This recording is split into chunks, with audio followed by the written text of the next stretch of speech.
What is up, YouTube? Welcome back to the channel. Thank you guys for tuning in on today's video.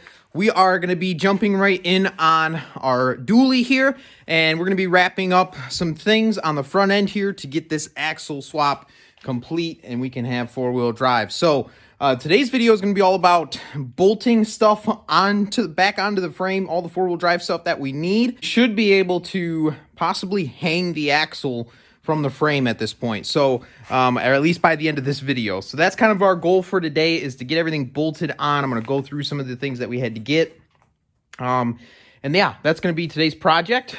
So let's get started. So we're over on the passenger side, and I just want to show you guys, this is the four-wheel drive, a coil bucket off of an 05 and up truck. This is just a Ford factory replacement. They're reasonably priced. I believe one side is actually more expensive than the other side, but this one was like I want to say like 70, 80 bucks, and then the other side is like 150 bucks, but really not too bad. And then these are 7/16 bolts. We also have two underneath here. So we've got 4 bolting it that way and 2 bolting it up this way. Could do one more hole right here, but really there's no need to. I don't think. This should be plenty sufficient. Everything all bolted up like that. Now our brake line, you can see over here, what I'm thinking for the brake line. So the 05 and up, the brake hoses are on this side. There's actually a hole. So there's 2 actually right here. So one of those holes actually holds our brake hose for our passenger side caliper. So we're just going to kind of bend this around. We might shorten it. I don't know. I haven't really gotten that far. But we're going to do something with it so that hopefully we can just reuse this line, go right into our new brake hose, and we'll be good to go. So now we're over on the driver's side, and same exact thing. Factory Ford coil bucket, and then 7/16 bolts. We got 4 going that way, 2 going up this way. You could do one more hole there. These holes are all factory holes. All of those were there from our 2-wheel drive bucket. Now, I don't know if those holes are there if you're going from a leaf spring 4-wheel drive to a coil spring 4-wheel drive. I don't know. But yeah, this one was pretty much just to bolt it right into place. The other thing we have here is our track bar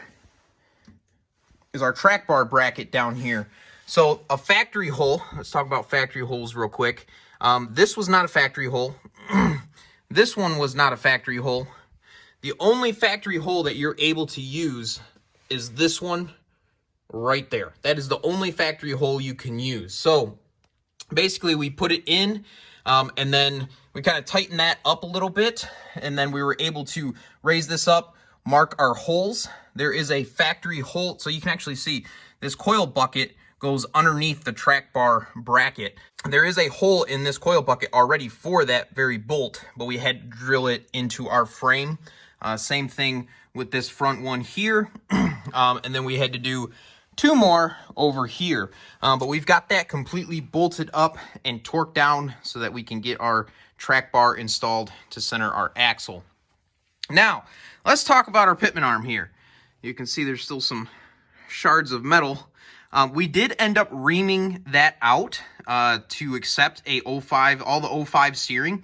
So this is our factory 2004 gearbox that we have up here, and our factory 04 2-wheel drive pitman arm. So yeah, we should be able to use 05 steering now that we've reamed it out. I'll show you guys that tool, and yeah, it should pretty much just bolt right in at that point. Here is our reamer bit. We got it from All-Star Performance. This is just I got it from Summit, basically. So you can see right here, 1.5 inch per foot, CNT USA. So you can see it's tapered top to bottom. We ended up using it on the drill. They give you this little thing to stick into the side of it here. But we would have been there for days doing this by hand. So we just put it right into our drill. Just went nice and slow and easy, and just worked it slowly all the way through. We kind of marked it at first on so we actually had an 05 pitman arm.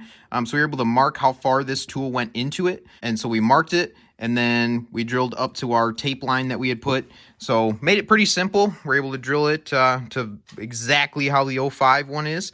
And yeah, we're good to go. So what we're going to be working on right now is we're going to get our radius arms all set up and bolted onto our axle. These are PMF factory bolt-on radius arms. It comes with hardware. These are way cheaper than the Ford ones. The Ford ones were like 200 bucks each. Pretty sure for the pair here with hardware was like around 300 shipped to my door, and they're powder coated. So yeah, really nice. You know, obviously they got a pretty cool logo too, so these should just bolt right on. But we're gonna see. We might have to drill a couple of holes.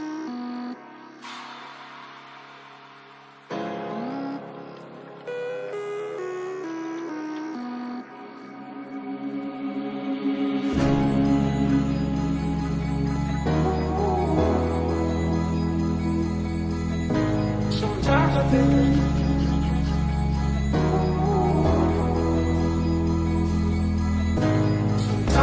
I need to say less.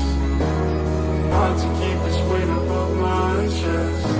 They want me to be just like the rest, so I guess I should just say less.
Well, guys, there it is. We got our rims and tires on. We still need to bleed the brakes on it. And then, of course, we've got the transfer case to go on. But this is a huge milestone. It is sitting perfectly level right now. And we have the 17s with the bigger tires on it. So I think once we get the 17s and the bigger tires on the rear, we'll end up with just a little bit of rake in the rear, which will be perfect. But yes, we are complete. Steering, suspension, all done up front. Thank you guys for tuning in on today's video. We're going to wrap this up. We got to work on getting that T-case bolted up. That'll be in the next video. And we also have to get a new rear drive shaft, a shorter drive shaft. So thank you guys for tuning in. Make sure you guys like, comment, and subscribe. And we'll catch you guys